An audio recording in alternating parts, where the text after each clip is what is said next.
एक बार जोरदार अपनी भारत माता का जयकारा लगाएंगे। सारे जने मुट्ठी बंद करेंगे, हाथ ऊपर करेंगे और पूरे दिल से बोलेंगे, भारत माता की, भारत माता की, इनकलाब, इनकलाब, वंदे वंदे। हरियाणा के कोने कोने से आए हुए हजारों हजारों की संख्या में आज यहां मौजूद सभी भाइयों बहनों माताओं बुजुर्गों बच्चों, आप सब लोगों को मेरा नमस्कार, सबको मेरा प्रणाम। मैं आपका शुक्रिया अदा नहीं कर सकता दिल से, इतना मैं भाव विभोर हूं। इतने घंटों से आप लोग इतनी तपती धूप में पसीना पसीना होके मेरा इंतजार कर रहे हो। आप सब लोगों को मेरा नमन।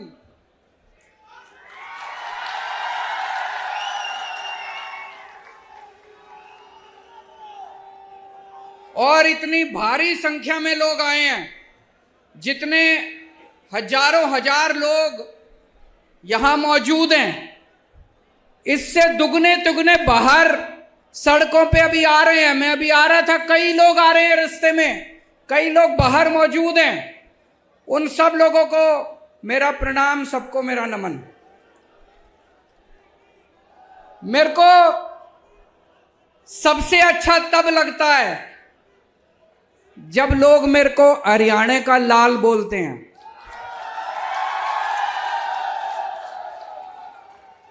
हरियाणा मेरी जन्मभूमि है और जन्मभूमि मां के समान होती है। मां का कर्जा आदमी 7 जन्म में भी नहीं चुका सकता। जन्मभूमि का कर्जा आदमी 7 जन्म में भी नहीं चुका सकता। आज मुझे बेहद खुशी है, अपनी जन्मभूमि में, कुरुक्षेत्र की धर्म भूमि में आज यहां पे आपके बीच में आके। सबसे पहले अभी बता रहे थे कि कल तूफान आया था, यह शुभ संकेत है। कह रहे हैं बता रहे हैं तूफान पंजाब से आया था, बता रहे हैं तूफान दिल्ली से आया था। तो हरियाणा में तूफान आने वाला है और बड़ा तूफान आने वाला है। और जब ऊपर वाला अपनी झाड़ू चलाता है तो तूफान ही आता है। ऊपर वाले ने झाड़ू चलानी शुरू कर दी, तो तूफान से घबराने की बात नहीं है। बड़ा शुभ लक्षण है कि कल तूफान आया था। सबसे पहले मैं हरियाणा के सारे किसानों को बधाई देना चाहता हूं, शुक्रिया अदा करना चाहता हूं। हरियाणा के और पंजाब के किसानों ने मिलके जिस तरह से इतनी अहंकारी सरकार को झुका दिया, 1 साल तक आंदोलन किया, 1 साल तक 36 बिरादरियों ने मिलके, सारे धर्म के लोगों ने मिलके 1 साल तक सिंघू बॉर्डर पे जमे रहे। इनको लगता था इतनी बारिश आएगी, धूप थी, बारिश थी, ठंड थी, गर्मी थी, लेकिन किसान हटे नहीं। अंत पंत में सरकार को तीनों कानून वापस लेने पड़े। दोस्तों, कहते हैं ना, अहंकार तो रावण का भी नहीं बन चलता।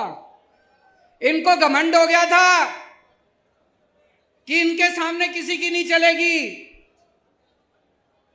तो दोस्तों, त्रेता युग में रामचंद्र जी ने रावण का घमंड तोड़ा था। द्वापर युग में कृष्ण जी ने कंस का घमंड तोड़ा था। और कल युग में किसानों ने भाजपाइयों का घमंड तोड़ा था।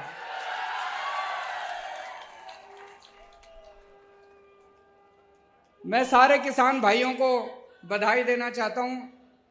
दोस्तों, मेरे को राजनीति करनी नहीं आती, मेरे को पॉलिटिक्स करनी नहीं आती, मैं सीधा साधा छोरा हूं।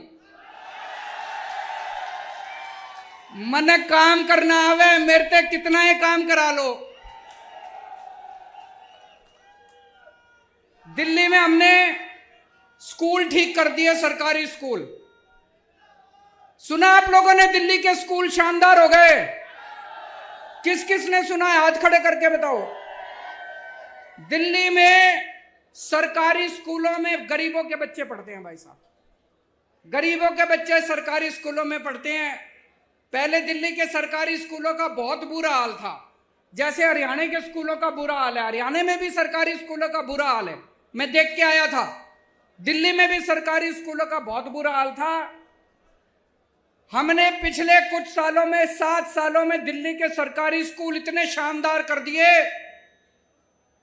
आप कहोगे केजरीवाल अपनी बड़ाई खुद ही कर रहा है। इस बार हमारे सरकारी स्कूलों के नतीजे 99.7% नतीजे आए हैं, 99.7%। इतिहास में 70 साल के भारत के इतिहास में सरकारी स्कूलों के नतीजे ऐसे नहीं आए। और भाई साहब, इस साल 4 लाख बच्चों ने प्राइवेट स्कूलों से नाम कटा के सरकारी स्कूलों में भर्ती कराए हैं अपने बड़े बड़े। अब अमीर लोग भी अपने बच्चों को सरकारी स्कूलों में भेज रहे हैं। बड़ी बात है भाई साहब, है कि नहीं है? अभी 2 साल पहले अमेरिका के राष्ट्रपति, अमेरिका तो दुनिया का सबसे बड़ा देश है, सबसे शक्तिशाली, अमेरिका के राष्ट्रपति इंडिया आए थे। जब वो इंडिया आए तो उनकी पत्नी भी उनके साथ आई थी। पत्नी का नाम है मिलेनिया ट्रंप। ट्रंप साहब आए थे ना 2 साल पहले अपने भारत मोदी जी से मिलने। तो जब उनकी पत्नी भी उनके साथ आई तो उनकी पत्नी मोदी जी को बोली, मैंने केजरीवाल के स्कूलों के बारे में बहुत सुना है, मैं उसका स्कूल देखना चाहती हूं। मोदी जी ने बहुत समझाया, बहन मान जा, केजरीवाल के स्कूल में ना जा, मैं अपने स्कूल दिखा दूंगा, मैं बीजेपी वालों के स्कूल दिखा दूंगा, मैं प्राइवेट स्कूल। बोली ना, मैं तो केजरीवाल के स्कूल देखूंगी। माननी नहीं वो माननी नहीं मोदी जी की बात, वो हमारे स्कूल देखने आई।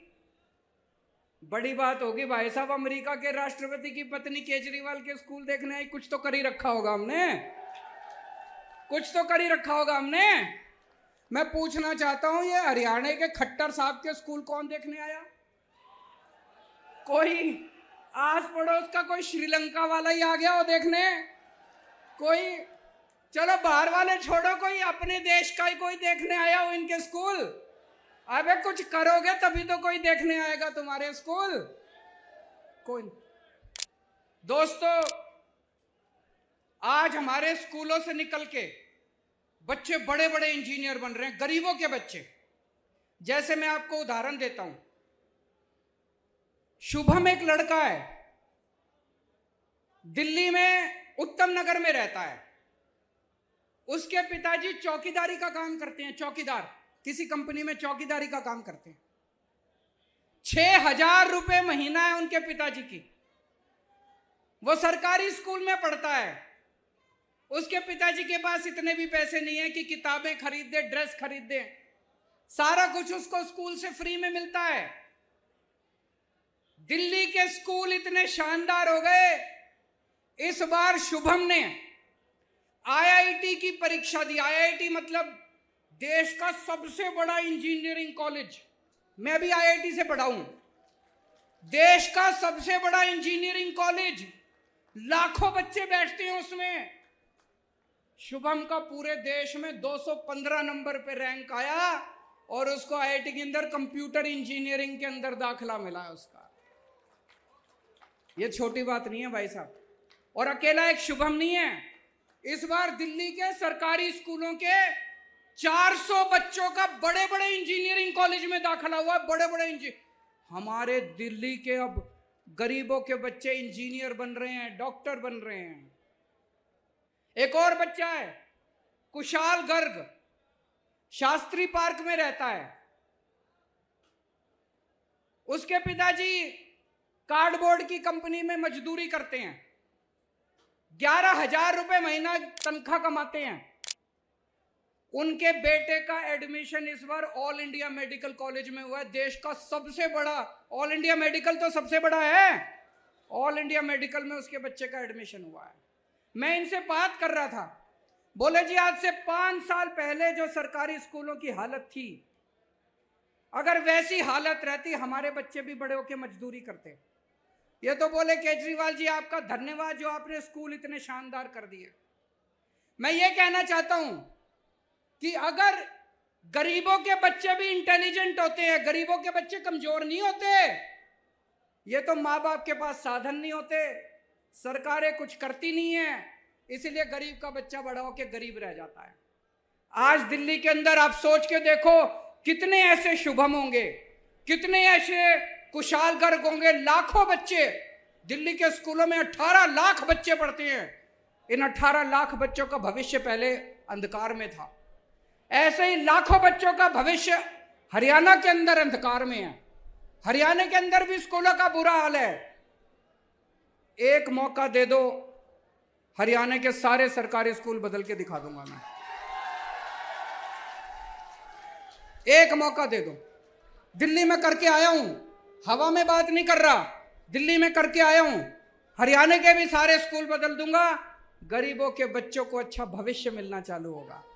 गरीबों के बच्चे भी डॉक्टर बनेंगे, इंजीनियर बनेंगे, वकील बनेंगे। और ये जितने प्राइवेट स्कूल वाले हैं सारे खराब नहीं है, लेकिन कई प्राइवेट स्कूल वालों ने गुंडागर्दी मचा रखी है। मचा रखी है कि नहीं मचा रखी? जब मर्जी फीस बढ़ा देते हैं, कभी कहेंगे development charge, picnic charge, library charge, फलाना चार्ज, ढिमका चार्ज। दिल्ली में 7 साल से हमने इनको प्राइवेट वालों को फीस नहीं बढ़ाने दी, उल्टे इनका सबको ऑडिट कराया, कई लोगों को पैसे वापस कराए हैं प्राइवेट स्कूल वालों से। कभी नहीं हुआ होगा ऐसा। तो आज इतने सारे लोग हैं, मैं आपसे पूछना चाहता हूं, कौन कौन अपने बच्चों को इंजीनियर बनाना चाहता है? कौन कौन अपने बच्चों को डॉक्टर बनाना चाहता है? कौन कौन अपने बच्चों को वकील बनाना चाहता है? सारे जने हमारे साथ आ जाओ। और जो जो लोग अपने बच्चों को गुंडा बनाना चाहते हैं हाथ खड़े करो। जो जो अपने बच्चों को दंगई बनाना चाहते हैं, गुंडे बनाना चाहते हैं, बलात्कारी बनाना चाहते हैं, उनके साथ चले जाओ।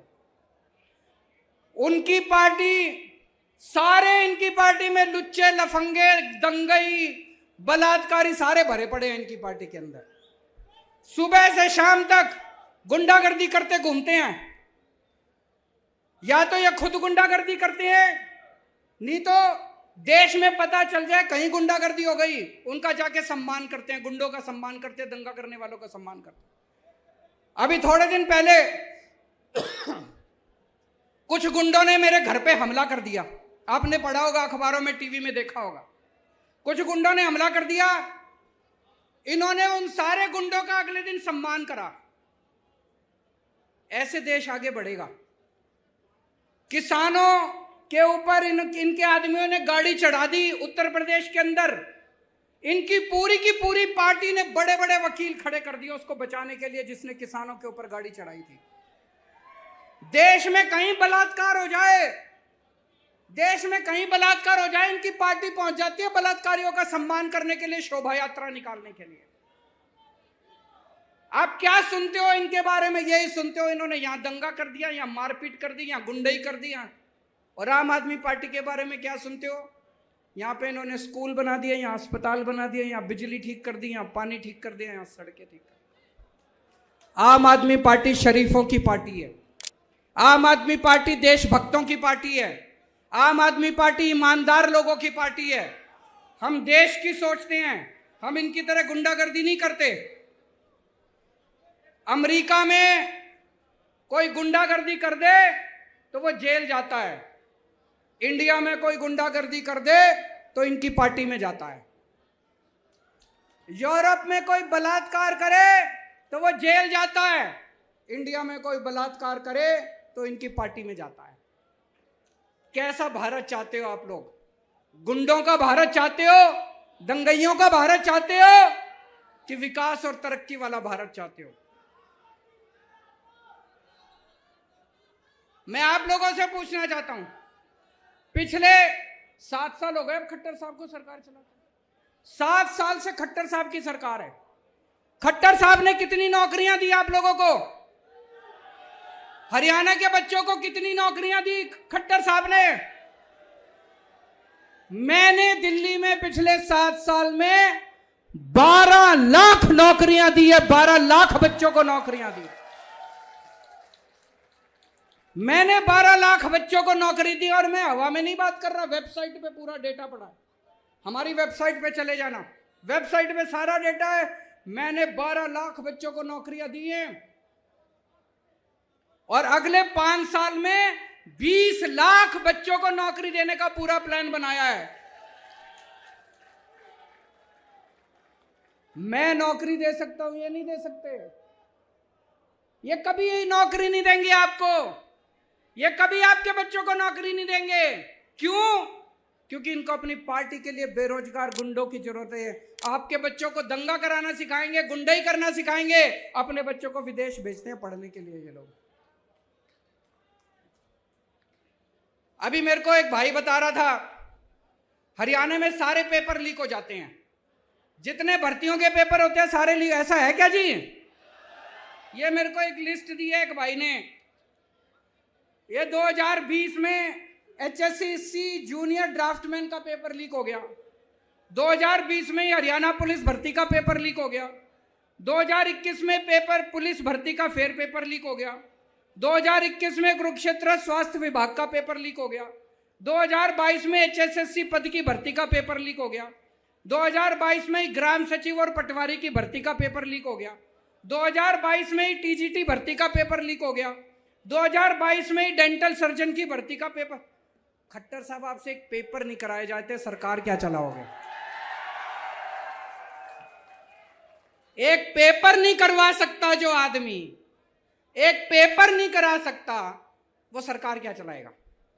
गलत तो नहीं कह रहा भाई साहब? मैं अभी गुजरात गया था, वहां भी पता चला सारे पेपर लीक हो रहे हैं, वहां भी बीजेपी की सरकार है। मैं हिमाचल प्रदेश गया था, वहां भी सारे पेपर लीक हो रहे हैं। एक Guinness book of world record है, सुना है आपने? दुनिया के सारे बड़े बड़े रिकॉर्ड उसमें होते हैं। अभी उनकी कल मीटिंग हुई है शाम को, गिनीज बुक वालों की। उसमें भारतीय जनता पार्टी का नाम लिखा जा रहा है, सबसे ज्यादा पेपर लीक करवाने वाली पार्टी भारतीय जनता पार्टी। इनकी सरकारों से पेपर नहीं होते, इनसे स्कूल नहीं बनते, इनसे बिजली ठीक नहीं होती, इनसे अस्पताल नहीं बनते। क्यों बोझ उठा के घूम रहे हो? इनको उखाड़ के फेंको, अब ईमानदार पार्टी आ गई।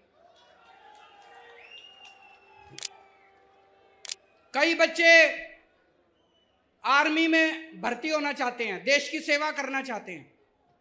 2020 के बाद से आज तक आर्मी की भर्ती नहीं खुली, आर्मी की भर्ती के पेपर नहीं करवाए इन्होंने। आज इस मंच के जरिए मैं केंद्र सरकार से और प्रधानमंत्री जी से अपील करना चाहता हूं, 1 लाख से ज्यादा आर्मी के अंदर खाली स्थान हो चुके, इनकी जल्दी से भर्तियां खोली जाए। बच्चे ओवरेज हो रहे हैं। मैंने सुना अभी भिवानी के अंदर एक यंग लड़का पवन, जो आर्मी में जाना चाहता था, भर्ती होना चाहता था फौज में, उसने खुदकुशी कर ली। हमारे नौजवान खुदकुशी कर रहे हैं, तो ये आर्मी की भर्तियां क्यों नहीं खोल रहे?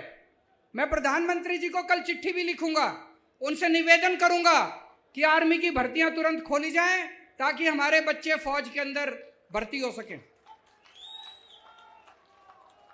दिल्ली में हमने पहले सरकारी अस्पतालों का भी दिल्ली में बहुत बुरा हाल था, हमने सारे सरकारी अस्पताल शानदार कर दिए, खूब सारे मोहल्ला क्लिनिक कर दिए, और दिल्ली में 2 करोड़ लोग हैं, हमने सबका इलाज मुफ्त कर दिया, चाहे कितनी बड़ी बीमारी क्यों ना हो, चाहे लाखों रुपए क्यों ना लगते हो। मैं आपको एक उदाहरण देता हूं। एक मोनिका बहन है, लक्ष्मी नगर में रहती है, वो और उसके पति दोनों को कैंसर हो गया। एक कमरे के घर में रहते हैं, बहुत गरीब लोग हैं। उसका पति दूध बेच के सवेरे सवेरे घर घर में जाके दूध बेच के कमाया करता था, उसकी वो भी कमाई बंद हो गई। दोनों को कैंसर हो गया। भाई साहब, अगर कैंसर जैसी बीमारी हो जाए तो जमीन बेचनी पड़ जाती है, आदमी लुट जाता है, गहने बेचने पड़ जाते हैं बीवी के। इन दोनों को ऊपर वाले का शुक्र था, दिल्ली में आम आदमी पार्टी की सरकार थी। ये एलएनजेपी हॉस्पिटल में गए, शानदार हॉस्पिटल, सारा इलाज इनका मुफ्त हो गया, दोनों ठीक हो गए और अब दोनों ठीक होकर अपना काम कर रहे हैं। दोस्तों, ऐसे करोड़ों करोड़ों लोग जिनके बच्चे सरकारी स्कूलों में पढ़ रहे हैं, जिनका इलाज सरकारी अस्पतालों में हो रहा है, इन लोगों की हमें दुआएं और उनके आशीर्वाद मिलते हैं, जिसकी वजह से आज आम आदमी पार्टी इतनी तरक्की कर रही है। दिल्ली में हमने बिजली 24 घंटे कर दी। पहले दिल्ली में बहुत हरियाणा में बिजली जाती है नहीं जाती? मेरे को पता चला खूब पावर कट लगते हैं। दिल्ली में 24 घंटे कर दी, हरियाणा में भी 24 घंटे बिजली चाहिए नहीं चाहिए? दिल्ली में केवल 24 घंटे बिजली नहीं करी, फ्री बिजली भी कर दी। फ्री बिजली चाहिए नहीं चाहिए? एक बार हाथ खड़े करके बताओ, फ्री बिजली जिसको चाहिए। फ्री बिजली चाहिए तो सरकार बदलनी पड़ेगी, या खट्टर तो फ्री बिजली, खट्टर साहब तो नहीं करेंगे फ्री बिजली। अभी हमें पता चला पंजाब में हमारा एक मंत्री अफसरों से पैसे मांग रहा था। हमारा हेल्थ मिनिस्टर पंजाब का अफसरों से पैसे मांग रहा था। मीडिया को नहीं पता था, विपक्षी दलों को भी नहीं पता था। कोई और पार्टी होती तो क्या करती? उसको कहती थोड़ा बहुत पार्टी फंड में भी जमा करा, सारा खुद मत खा, यही कहते। कोई और मुख्यमंत्री होता तो क्या करता? कहता आधा मेरे को दे, आधा खुद रख। आम आदमी पार्टी ऐसी नहीं है। हमने उस मंत्री को बर्खास्त करके उसको सीधा जेल में कर दिया। हमने दिल्ली में हमारा एक मंत्री, एक राशन वाले से मेरा मंत्री पैसे मांग रहा था, 2015 की बात है। मेरे पास ऑडियो रिकॉर्डिंग आई, किसी विपक्ष को नहीं पता था, किसी टीवी चैनल वाले को नहीं पता था। मैंने तुरंत अपने मंत्री को बर्खास्त करके उसको सीबीआई को सौंप दिया। इसीलिए कहते हैं आम आदमी पार्टी कट्टर ईमानदार पार्टी है। कट्टर ईमानदार मतलब मेरा बेटा भी अगर कल को बदमाशी करेगा तो उसको बख्शूंगा नहीं, उसको छोड़ूंगा नहीं। किसी की भी बेईमानी बर्दाश्त नहीं की जाएगी। इनकी पार्टियों में भ्रष्टाचारी नहीं बैठे क्या? इन लोगों की पार्टी में भ्रष्टाचारी नहीं बैठे? कितने भ्रष्टाचारी हैं? आज तक इन्होंने एक को भी निकाला हो भ्रष्टाचार में तो बता दो। आज तक इन्होंने एक को भी जेल भेजा हो? क्यों नहीं भेजते? पैसा ऊपर तक जाता है भाई साहब, पार्टी के अंदर भी पैसा ऊपर तक जाता है। जाता है कि नहीं जाता है? दिल्ली तक जाता है इनका पैसा। हिम्मत नहीं है इनको निकालने की। केवल आम आदमी पार्टी है जो आज देश में एक ईमानदार सरकार दे सकती है। हमने दिल्ली में भ्रष्टाचार खत्म करा, पंजाब में भ्रष्टाचार खत्म करा, अब हरियाणा में भी भ्रष्टाचार खत्म करेंगे। यहां पे भी मेरे को बताया गया प्रॉपर्टी आईडी करके है, उसमें खूब पैसे चलते हैं। चलते हैं कि नहीं चलते? नगर निगम का चुनाव आने वाला है। इस नगर निगम के चुनाव में आप अपनी ताकत दिखा दो, जैसे पंजाब के लोगों ने अपनी ताकत दिखाई थी, जैसे दिल्ली के लोगों ने ताकत दिखाई थी। इन सारी पार्टियों को उखाड़ फेंको, एक मौका दो। नगर निगम को भी साफ करेंगे झाड़ू से, सारा भ्रष्टाचार दूर करेंगे और उसके बाद 2024 में हरियाणा को भी पूरे को साफ करेंगे, भ्रष्टाचार दूर करेंगे। मेरे को कोई पत्रकार कह रहा था कि ये बीजेपी वाले खट्टर साहब को हटा रहे हैं, कोई दूसरा सीएम ला रहे हैं, ऐसा है क्या? सुना आप लोगों ने भी?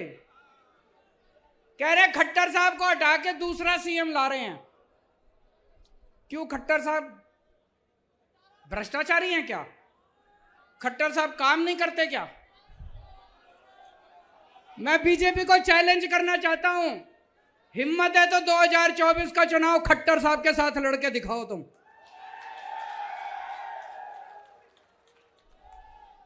दोस्तों, हमारा तो एक ही मकसद है, हमारी जिंदगी का एक ही मकसद है, भारत को दुनिया का नंबर 1 देश बनाना।